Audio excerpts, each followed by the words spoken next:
नमस्कार, आप देख रहे हैं के न्यूज़ और मैं हूं आपके साथ हिमांशु श्रीवास्तव। अब बात करेंगे बेंगलुरु को सौगात ऑपरेशन सिंदूर की बात। प्रधानमंत्री नरेंद्र मोदी ने रविवार को कर्नाटक की राजधानी बेंगलुरु का दौरा किया। यहां उन्होंने बेंगलुरु को कई सौगातें दी और कार्यक्रम को संबोधित भी किया। उन्होंने ऑपरेशन सिंदूर की सफलता का जिक्र भी किया। उन्होंने कहा कि ऑपरेशन सिंदूर के बाद पहली बार मैं बेंगलौर आया हूँ। ऑपरेशन सिंदूर में भारतीय सेना की सफलता, सीमा पार कई किलोमीटर तक आतंकवादी ठिकानों को तबाह करने की हमारी क्षमता और आतंकवाद से बचाव के लिए पाकिस्तान से कुछ ही घंटों में घुटने टेकने पर मजबूर करने की हमारी क्षमता देखी। पीएम मोदी ने कहा कि पूरी दुनिया ने नए भारत के स्वरूप के दर्शन किए। ऑपरेशन सिंदूर की इस सफलता के पीछे बहुत बड़ी हमारी टेक्नोलॉजी और डिफेंस मेक इन इंडिया की ताकत है। इसमें बेंगलुरु और कर्नाटक के युवाओं ने भी बहुत बड़ा योगदान है। मैं इसके लिए आप सभी का अभिनंदन व्यक्त करता हूँ। इससे पहले उन्होंने कहा कि कर्नाटक की धरती पर कदम रखते ही अपनापन सा महसूस होता है। यहाँ की संस्कृति, यहाँ के लोगों का प्यार, कन्नड़ भाषा की मिठास दिल को छू जाती है।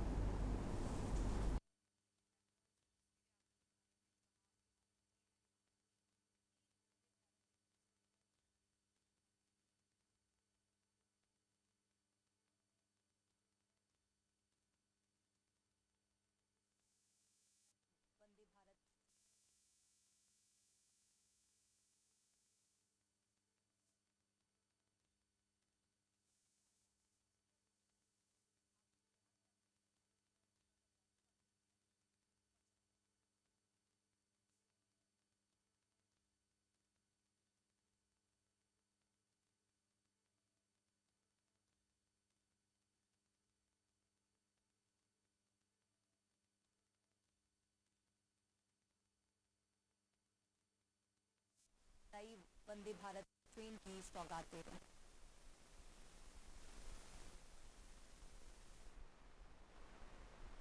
आ गया जिसमें पर्यटन भी है, आर्थिक लिहाज से आप अपने गंतव्य से दूसरी जगह अगर जाते हैं तो आपके समय की भी बचत।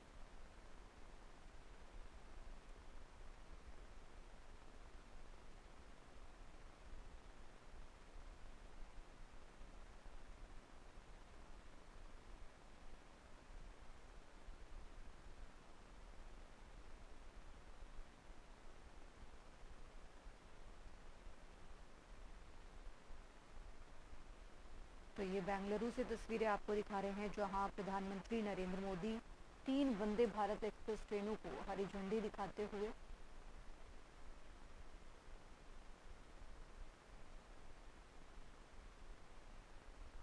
नई वंदे भारत ट्रेन की सौगात दे रहे हैं।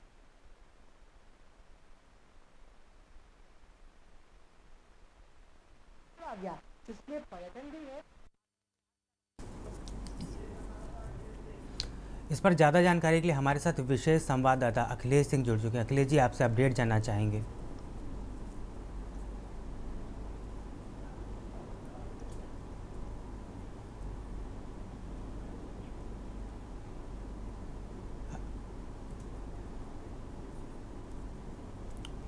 अखिलेश, आपसे जानना चाहेंगे, ऑपरेशन सिंदूर की सफलता के बाद पीएम मोदी ने सौगातें दी हैं, क्या क्या जनता को इसमें लाभ मिलेगा? आम जनता के लिए इसमें क्या है? जी। लेकिन प्रधानमंत्री नरेंद्र मोदी आज बेंगलुरु के दौरे पर थे। जब प्रधानमंत्री बेंगलुरु पहुंचे तो बेंगलुरु की जनता को प्रधानमंत्री ने कई सौगातें दी हैं। अगर देखा जाए तो सबसे बड़ी प्रोजेक्ट के तौर पर 3 वंदे भारत ट्रेनें थी जिनको प्रधानमंत्री ने हरी झंडी दिखाई। उसके साथ ही कई मेट्रो का उद्घाटन, नई मेट्रो जो थी उसको जो हम मेट्रो बनना है उसका प्रधानमंत्री ने उद्घाटन किया। इसके साथ ही साथ बेंगलुरु में देश के अलग अलग हिस्सों को जोड़ने के लिए करीब 23,000 करोड़ से अधिक कनेक्टिविटी की जो योजनाएं थी जो शहरी विकास मंत्रालय के अधीन काम करेंगी उनका उन्होंने शिलान्यास किया।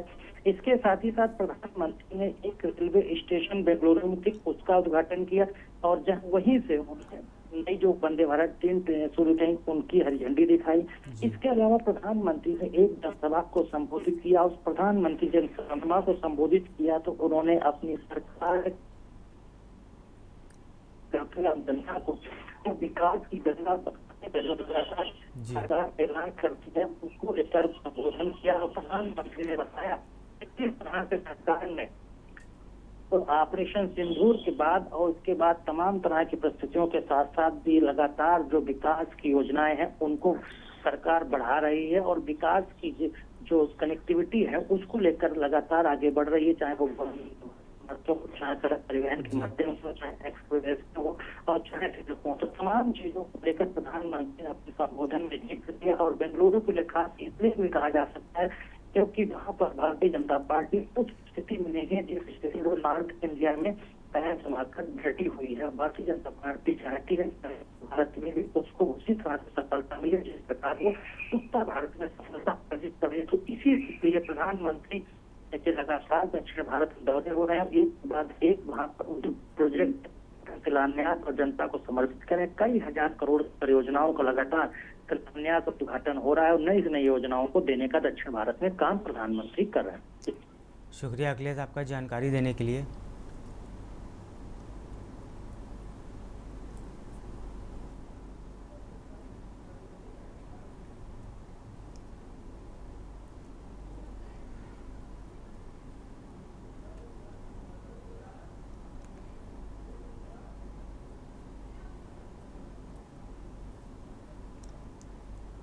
मानसून सत्र कल सर्वदलीय बैठक, इस पर बात करेंगे, लेकिन यहाँ पे लखनऊ से इस वक्त की बड़ी खबर आ रही है। जल्द होंगे सीनियर आईएएस अधिकारियों के तबादले। लखनऊ से आपको बड़ी जानकारी बता रहे हैं। आईएएस अधिकारियों के विभाग में होगा बड़ा परिवर्तन। इस वक्त की बड़ी जानकारी आपको लखनऊ से बता रहे हैं। कार्यशैली में लंबे समय से लापरवाही की मिल रही थी शिकायत। एटीएस व प्रमुख सचिव के विभागों में हो सकता है बड़ा परिवर्तन। कार्यशैली में लंबे समय से लापरवाही की शिकायतें आ रही थीं। बड़ी जानकारी आपको लखनऊ से बता रहे हैं। एसीएस व प्रमुख सचिव के विभागों में हो सकता है परिवर्तन। अहम जानकारी आपको लखनऊ से बता रहे हैं। कुछ अधिकारियों के हाथ से जा सकता है मलाईदार विभाग। सूची 15 अगस्त के बाद आने के आसार। जल्द होंगे सीनियर आईएएस अधिकारियों के तबादले। आईएएस अधिकारियों के विभागों में होगा बड़ा परिवर्तन। अहम जानकारी आपको लखनऊ से बता रहे हैं। कार्यशैली में लंबे समय से लापरवाही की आ रही थी शिकायत। एसीएस व प्रमुख सचिव के विभागों में हो सकता है बड़ा परिवर्तन। राजधानी लखनऊ से आपको बड़ी जानकारी बता रहे हैं। कार्यशैली में लंबे समय से शिकायत हो रही थी।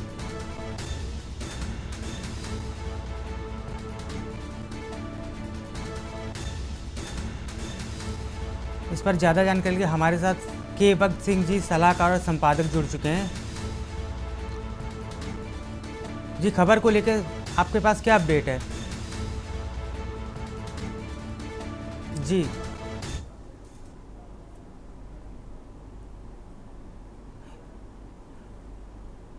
आपको लखनऊ से इस वक्त की बड़ी खबर बता रहे हैं। कार्यशैली में लंबे समय से लापरवाही की शिकायत मिल रही थी। बड़ी जानकारी आपको लखनऊ से बता रहे हैं। इस पर ज़्यादा जानकारी के लिए हमारे साथ के भक्त सिंह सलाहकार संपादक जुड़ चुके हैं। खबर को लेकर क्या अपडेट है आपके पास? जी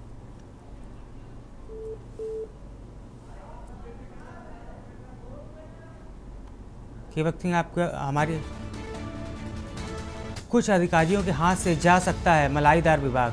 अहम जानकारी आपको लखनऊ से बता रहे हैं।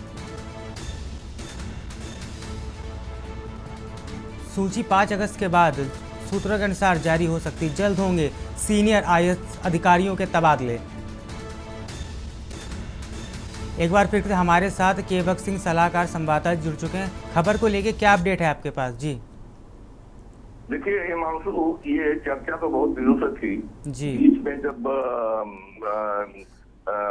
एसपी गोयल साहब चीफ सेक्रेटरी बने तो उनका पद खाली हो गया है, तो वहाँ किसी जिम्मेदार अधिकारी या प्रमुख सचिव की पोस्टिंग होनी है। साथ साथ कुछ मंत्रियों की और प्रमुख सचिवों या कहें प्रमुख सचिवों की निपट रही है। तो ये चर्चा बहुत दिनों से है, लेकिन अब ये तय माना जा रहा है कि 15 अगस्त के बाद सूची जारी होगी। जो 5 साल से अधिक या 3 साल से अधिक क्या प्रमुख सचिव या सचिव या प्रमुख सचिव अपने पदों पर है, उन्हें तत्काल हटाया जाएगा। और जिन मंत्रियों ने अपने विभागीय कार्यों को लेके मुख्यमंत्री को शिकायत की कि प्रमुख सचिव मेरे बात को नहीं मानते हैं और मनमानी करते हैं, तो उनको भी हटाए जाने की पूर्व संधान है। लेकिन कुल मिला के एटलीस्ट जो है 15 अगस्त के बाद तुरंत जारी हो जाएगी, जिसमें 1 दर्जन से अधिक प्रमुख सचिवों के हटाए जाने की पूरी संभावना है। हिमांशु, शुक्रिया केबक सिंह जी, जानकारी देने के लिए। आपको अहम जानकारी लखनऊ से बता रहे हैं। एसीएस व प्रमुख सचिव के विभागों में हो सकता है बड़ा परिवर्तन।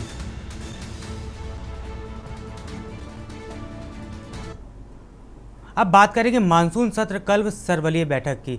यूपी विधानसभा मंडल मानसून सत्र के पहले विधानसभा में सर्वदलीय बैठक आयोजित की गई। इसमें सीएम योगी की अध्यक्षता में कई बिंदुओं पर चर्चा। इससे पहले सीएम ने विधानसभा भवन में प्रवेश द्वार के नवीनीकृत गुंबद का लोकार्पण किया। बता दें कि यूपी विधानमंडल का मानसून सत्र सोमवार से शुरू हो रहा है। इससे पहले विधानसभा अध्यक्ष सतीश महाना ने कार्य मंत्रणा समिति की बैठक बुलाई। वहीं दूसरी तरफ विधानसभा में एआई की पाठशाला भी लगेगी। इसमें विधायक अपने कामकाज में स्मार्टनेस लाने के लिए एआई का उपयोग भी सीखेंगे।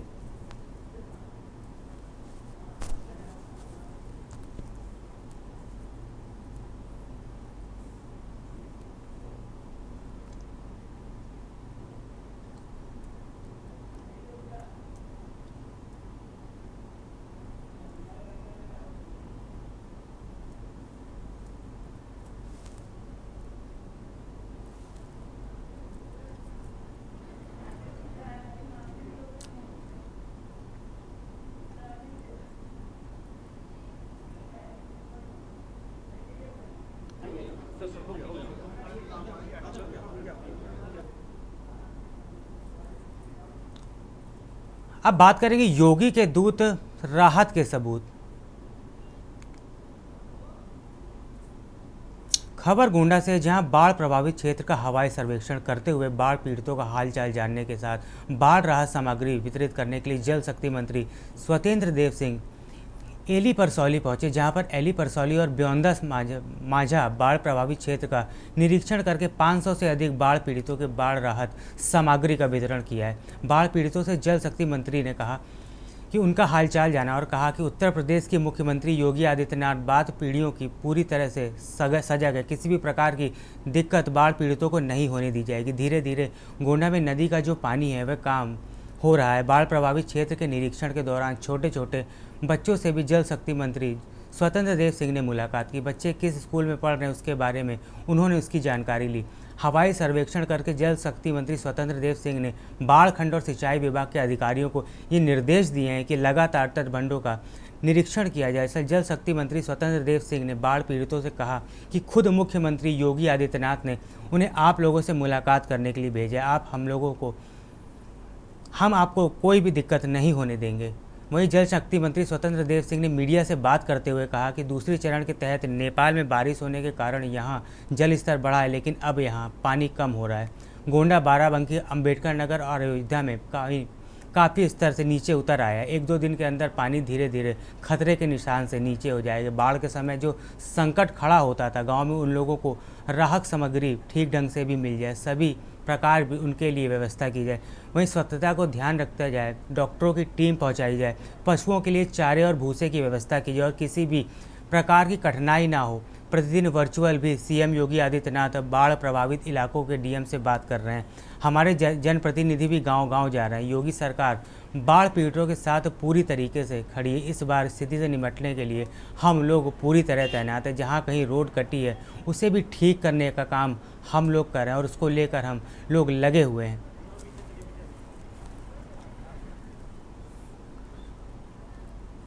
कि जनपद गोंडा में घाघरा नदी अभी खतरे के निशान से लगभग 56 सेंटीमीटर ऊपर पहुंच गई थी, जिसके कारण जो तटबंध के अंदर के क्षेत्र थे या जो फ्लड जोन के गांव थे वहां पर जल भराव की स्थिति हो गई थी। लगभग 18 गांव हमारे इससे प्रभावित थे और उन गाँव में लगातार कम्युनिटी किचन हमारी चल रही है। सारे डॉक्टर्स की और टीम पूरी लगी गई है। निरंतर वहाँ भ्रमणशील है। लोगों को नाव की व्यवस्था और अन्य राहत सामग्री की व्यवस्था सभी का वितरण जनप्रतिनिधियों के द्वारा और माननीय मुख्यमंत्री महोदय के दिशा निर्देशों के अनुरूप अधिकारियों द्वारा पूरा सुनिश्चित किया जा रहा है। दूसरा चरण हुआ कि इधर नेपाल में बारिश होने के कारण राप्ती में भी 1.25 लाख 1.5 लाख पानी क्यूसिक निकला है। अब वह बलरामपुर होते हुए सिद्धार्थनगर उधर निकला है। इधर घाघरा, सरयू और शारदा इधर पानी स्थिर हो गया था, लेकिन अब ये भी पानी उतर रहा है। इधर बाराबंकी, अंबेडकर नगर और अयोध्या, गोंडा, अब पानी इधर भी उतर रहा है। धीरे धीरे पानी 1-2 दिन के अंदर बिल्कुल पानी उतर जाएगा। तो इस समय जो संकट खड़ा होता है सबसे कठिनाई गांव में। फिलहाल वक्त हो चला एक ब्रेक का, जल्द लौटेंगे। आप देख रहे हैं के न्यूज, खबरों का।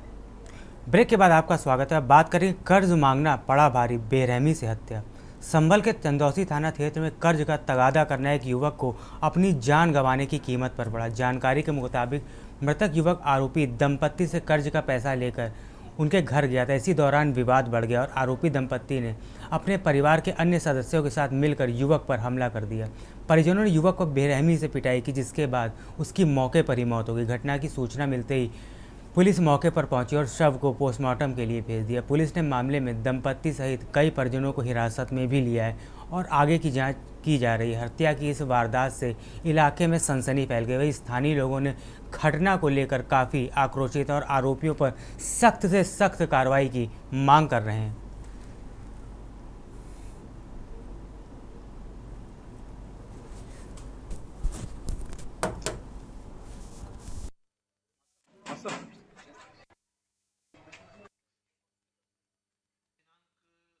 अगस्त 2025 को थाना चंदौसी में एक सूचना प्राप्त हुई, जो अनीस जो मृतक है उसके पिता द्वारा बताया गया कि मेरे पुत्र को मार दिया गया है। सूचना पे तत्काल पुलिस मौके पे पहुंची। मौके पर पहुंच के जब जाके उसने पूरा वेरीफाई किया तो देखा कि अनीस उर्फ समीर को, जिसकी उम्र अब 45 साल है, जो कि अनमैरिड है, ये भी चंदौसी थाना क्षेत्र का ही रहने वाला है, इसको रईस अहमद और उसकी पत्नी सितारा ने अपने घर पे बुलाया। घर पे बुलाकर बहुत ब्रूटली मारा, जिसकी वजह से उसकी मृत्यु हो गई। तो हत्या का मुकदमा थाना चंदौसी में पंजीकृत कर लिया गया है। उचित धाराओं में आवश्यक विधि कार्रवाई की जा रही है। रईस अहमद और सितारा को डिटेन कर लिया गया है। अब बात करेंगे आबरू का सवाल, वचन के बदले दी जान। प्रयागराज के खुलदाबाद थाना क्षेत्र के काला डंडा की घटना है, जहां रक्षाबंधन के पर्व के 24 घंटे बीतने से पहले एक दुखद घटना सामने आई। एक भाई ने अपनी बहन की इज्जत बचाने के लिए अपनी जान दे दी है। मामला तब शुरू हुआ जब मकान मालिक और उसके दोस्त किराएदार की बेटी के साथ अक्सर अभद्र व्यवहार और छेड़खानी करते थे। मकान मालिक अपने रौब का इस्तेमाल कर लड़की को घर के बाहर परेशान करता था। लड़की के भाई ने इसका कड़ा विरोध किया, जिसके बाद आरोपी और उसके दोस्त ने भाई के साथ मिलकर मारपीट की। पीड़िता की मां पुलिस में तहरीर दी, लेकिन कोई ठोस कार्रवाई नहीं की। इसके बाद भी आरोपियों ने छेड़खानी जारी रखी और एक दिन भाई की बेरहमी से पिटाई खाकर इससे तंग आकर भाई ने फांसी लगाकर आत्महत्या कर ली। मामला पुलिस के वरिष्ठ अधिकारियों तक पहुंच गया है। पुलिस उपायुक्त ने पीड़ित परिवार को न्याय का पूरा आश्वासन दिया। इस घटना ने पुलिस की कार्यप्रणाली पर भी कई सवाल उठाए हैं और आगे की जांच जारी है।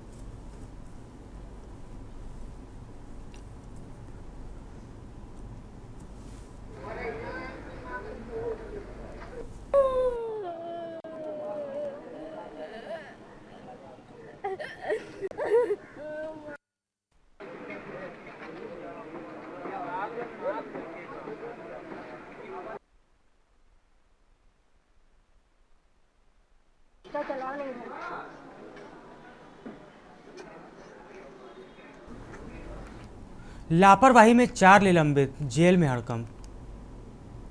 कानपुर में शुक्रवार की रात 10:30 बजे जिला जेल की 14 बैरक में कैदियों की गिनती में एक कैदी कम मिला था, जिसकी सूचना जेल प्रशासन ने पुलिस कमिश्नर और डीएम समेत अन्य अधिकारियों को भी दी थी। जेल के अन्य बैंकों में अशरुद्दीन नामक युवक की तलाश हुई, लेकिन उसका कोई पता नहीं चल सका। शनिवार को कोतवाली में चक्र जेलर मनीष कुमार ने तहरीर देकर बंदी के भागने की रिपोर्ट दर्ज कराई है। वहीं इस मामले को लेकर जेलर मनीष, डिप्टी जिला रंजीत यादव, बॉर्डर नवीन मिश्रा, दिलशाद खान को निलंबित कर दिया गया है। इसकी पुष्टि जेल अधीक्षक बीडी पांडे ने की है। पुलिस ने असरुद्दीन की तलाश में ऑपरेशन त्रिनेत्र और निजी और सरकारी प्रतिष्ठानों और दुकानों के बाहर लगे 300 से अधिक सीसीटीवी कैमरे की तलाश है, लेकिन उसका कोई भी सुराग नहीं मिला। बंदी के गंगा की तरह भागने की आशंका है। पुलिस ने सुबह उसके घर पर जाजमऊ तागवक बढ़िया उसके घर जाकर उसके माता पिता से और अन्य रिश्तेदारों से पूछताछ भी की, लेकिन जेल की सुरक्षा में सेंध लगाकर भागा बंदी असरुद्दीन को पुलिस 24 घंटे से अभी तक नहीं पकड़ पाई है। जिला एक बंदी कारागार का पलायन कर गया है, उसके निमित्त FIR दर्ज करा दी गई है थाने में उसको पुनर्गिरफ्तार करने के लिए, और डीजी सर के निर्देशानुसार कारागार के 4 अधिकारियों कर्मचारियों को निलंबित करने की कार्रवाई की गई है और शेष उसको गिरफ्तार करने की शीघ्र से शीघ्र कार्रवाई की जा रही है। जो भी अपडेट होगा आपको बताया जाएगा। खबरों में फिलहाल इतना ही। आप बने रहिए के न्यूज़ इंडिया के साथ। नमस्कार। आप देख रहे हैं के न्यूज़, खबरों का सारथी।